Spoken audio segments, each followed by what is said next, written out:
Party को अब मुसलमानों की वोट की जरूरत नहीं है, जैसे बीजेपी को मुसलमानों की वोट की जरूरत नहीं है? इससे तो ऐसा ही लगता है उनके इस जवाब से कि उनको अब मुसलमानों के वोट की जरूरत नहीं है। मैंने उनसे बहस तो की नहीं, मैंने उनकी बात सिर्फ सुन ली। अभी की सबसे बड़ी खबर, मुस्लिम स्कॉलर मौलाना कारी फजलुर रहमान ने पश्चिम बंगाल की मुख्यमंत्री ममता बनर्जी का कुरान पाक पर दिए गए मतनाजा बयान पर सख्त लफ्जों में मजम्मत की है। उन्होंने एसटी न्यूज के सवाल के जवाब पर कहा है कि अब मालूम ये होता है कि तृणमूल कांग्रेस को भी बीजेपी की तरह मुस्लिम वोट की जरूरत नहीं है। तभी तो जब तृणमूल कांग्रेस के एक मिनिस्टर से जब मैं ममता बनर्जी के बयान पर जब माफी मांगने की बात कहता हूं तो मुझे जवाब में ये कहा जाता है कि मुसलमानों का वोट तृणमूल कांग्रेस को नहीं चाहिए, वो किसी और पार्टी को अपना वोट दे। तृणमूल कांग्रेस के मिनिस्टर के इस जवाब पर मुख्यमंत्री ममता बनर्जी से माफी का मुतालबा किया है।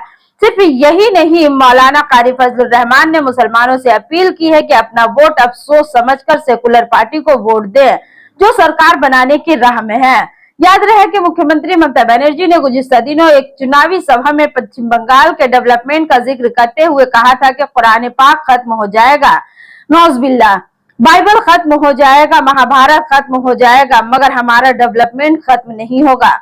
सीएम के इस बयान पर न सिर्फ पश्चिम बंगाल बल्कि पूरी दुनिया के मुसलमानों को ठेस पहुंची है और लोगों में काफी नाराजगी पाई जा रही है।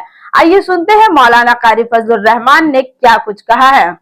देखिए, ममता बनर्जी साहिबा सियासी तौर पर जो भी बोलें, ये उनका हक है बोलने का, मगर जो बात उन्होंने मजहबी किताबों के ताल्लुक से की है और उसमें ख़ास तौर से कुरान को भी जोड़ा है, तो ये सही नहीं हुआ, बहुत गलत हुआ। और मुसलमानों का जो अकीदा कुरान के मुतालिक है कि ये किताब जब से नाजिल हुई है उस वक्त से लेकर क़यामत तक रहने वाली है और इसके ज़ेर ज़बर में भी कभी फ़र्क नहीं आएगा, ये मुसलमानों का अकीदा है। तो इस अकीदे को ममता बनर्जी के इस बयान से ठेस पहुंची है और लोगों में इस बारे में गम और गुस्सा पाया जाता है। मैंने चंद दिन पहले एक आला ओहदेदार से, जो यहाँ के बंगाल के एक तरह से करता धरता भी समझे जाते हैं, सियासी है, मिनिस्टर है, हाँ मिनिस्टर भी कह सकते हैं उनको, मिनिस्टर भी हैं। मैंने उनसे फ़ोन करके ये बात कही कि इस तरह का वीडियो वायरल हुआ है और जिससे लोगों में बड़ा खलजान है, तो आप इसके बारे में क्या कहते हैं? आप इसको वापस कराइए और इस सिलसिले में जो लोगों में बेचैनी है उसको आप दूर करने की कोशिश कीजिए। तो उनकी बात जो थी वो ज़रा पेचीदा थी और उन्होंने कहा कि बहुत दूर का एक चैनल है जिसने ये खबर दी है, कुछ लोगों ने देखा है, कुछ लोगों ने नहीं देखा है, तो आप इसको इतनी अहमियत मत दीजिए। और उसमें कोई ख़ास बात नहीं है। हमने कहा भाई लोग बहुत नाराज़ हैं और लोग काफ़ी इस सिलसिले में खलजान में मुब्तला हैं, तो उन्होंने कहा कि जो लोगों को खलजान है उनसे कह दीजिए कि वो तृणमूल को वोट नहीं दें। तो बज़ाब्ता कहा कि जिनको तकलीफ है या जो लोग इस सिलसिले में परेशान हैं तो उनको चाहिए कि वो वोट न दें, तो कोई हर्ज नहीं है। बहरहाल उनकी बात से हमें तकलीफ भी हुई और हमने उनसे ये कहा था कि आप इसको वापस कराइए। तो उन्होंने कहा ठीक है, हम देखते हैं हम क्या कर सकते हैं।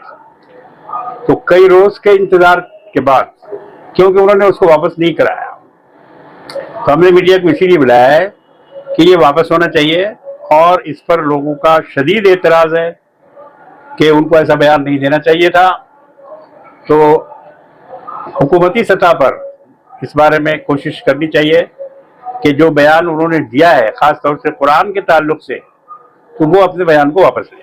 हज़रत, आपने कहा कि एक कोई ऐसे मिनिस्टर है जिन्होंने कहा कि आप कह दें कि टीएमसी को वोट ना दें, तो क्या ये मान लेना चाहिए कि क्या कोई भी पार्टी या सत्ते वाली पार्टी, सत्ताधारी पार्टी को अब मुसलमानों की वोट की जरूरत नहीं है, जैसे बीजेपी को मुसलमानों की वोट की जरूरत नहीं है? इससे तो ऐसा ही लगता है उनके इस जवाब से कि उनको अब मुसलमानों के वोट की जरूरत नहीं है। मैंने उनसे बहस तो की नहीं, मैंने उनकी बात सिर्फ सुन ली।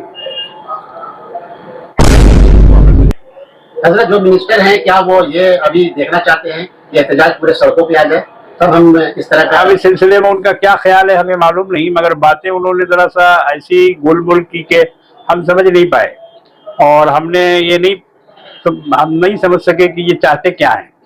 वापस कराना चाहते हैं या इसको और आगे बढ़ाना चाहते हैं? मेरे ख्याल से तो माफी मांगनी चाहिए, इसलिए कि ये एक ऐसे मजहब की किताब है जिसके मानने वाले 1.5 अरब की तादाद में इस दुनिया में मौजूद हैं और तकरीबन सभी लोग कुरान की इज्जत और उसकी अजमत से वाकिफ हैं और अजमत करते हैं। तो ये बात सिर्फ एक महल्ले या किसी एक शहर या किसी एक सूबे की बात नहीं है, बल्कि 1.5 अरब मुसलमानों के ताल्लुक से जो कुरान की जो अजमत उनके दिल में है, ये उसको ठेस पहुंची है। इसलिए ज़रूरी है कि वो इस सिलसिले में माफ़ी मांगे। खामोशी की बहुत सारी वजह हो सकती है, अभी के जैसे हालात हैं इलेक्शन वगैरह के या और भी दो मामला चल रहे हैं, इसकी वजह से उन्होंने खामोशी की होगी, मगर उनका खामोश रहना इस सिलसिले में बेहतर नहीं है, क्योंकि मामला असल में कुरान का है। अगर वोट का मामला होता और उसमें वो खामोश रहते तो उस पर कोई इतराज़ नहीं होता, लेकिन ये सियासी मामला नहीं है, ये मजहबी मामला है, इसलिए इसको तो बहुत ही संजीदगी के साथ लेना होगा। इलेक्शन में मुसलमानों को सेकुलर ताकत जो है, जिसके अंदर हुकूमत बनाने की सलाहियत है, मुसलमानों को चाहिए कि उनको वोट दें और उनको और मज़ीद मजबूत करें और एक ऐसी हुकूमत हिंदुस्तान में बने जो हिंदुस्तान की हिफाजत करे, यहाँ के संविधान की हिफाजत करे और जो मुल्क चल रहा है खूबसूरती के साथ उसमें कोई फर्क ना आए, ऐसे लोगों को मुंतखब करना चाहिए। मुसलमानों को चाहिए कि 100% 100% वोटिंग करें और अपने वोट को ज़ाया मत करें, अपने वोट को तकसीम न होने दें।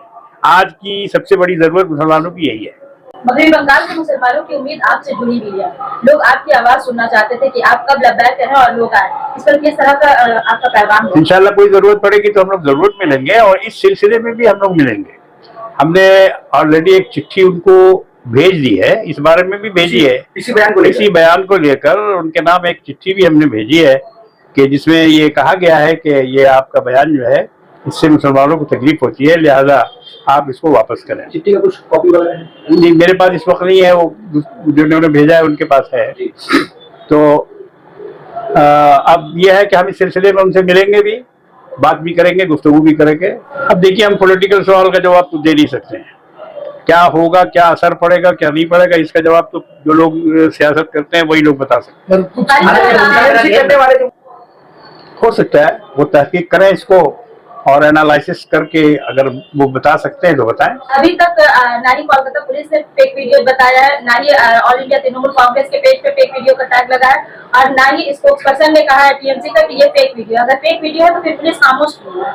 अगर फेक है तो इसको फेक साबित किया जाए, साबित करना होगा, सिर्फ फेक कह देने से नहीं होगा, इसको साबित करना होगा। इस मसले के ऊपर में कुछ सहाफी ने आवाज उठाया था और उनको करीबन 6.5 घंटा जो है थाना में बैठा दिया गया, उसके बाद जबरन उनसे ये वीडियो डिलीट कराई गई। इसमें क्या कहेंगे आप कि अगर कोई गलत चीजों पे आवाज उठा रहा है उसके मीडिया पर जो कदगन हो रही है इसको? देखिए, ये सब सियासत है और सियासत में ये सब कुछ चलता है, सियासी लोग बहुत कुछ करते हैं, तो ये उसी का एक रद्द अमल है जो सामने आया। इसी जरूरत तो है और इससे उनका इमेज बढ़ेगा। उनका जो इमेज है बंगाल में, खास तौर से अकलियतों में, उसमें और इजाफा होगा। टीएमसी के नेत्री है, ये कोई सही दिमाग का आदमी इस तरह की बात नहीं कर सकता। कोई इंसान किसी भगवान या खुदा या अल्लाह का अंग या उसका हिस्सा नहीं हो सकता है। ये सब गलत बात है मुसलमान की। ऐसे हालात में बंगाल के मुसलमानों के लिए क्या मैसेज होगा? मेरी अपील तो यही है कि वो सेकुलर ताकतों को वोट करें, जिनको वो समझते हैं कि ये हमारे काम आ सकते हैं, लोकसभा में भी और यहाँ भी, तो ऐसे लोगों को वो वोट देकर आगे बढ़ाएं, उनको जिताएं।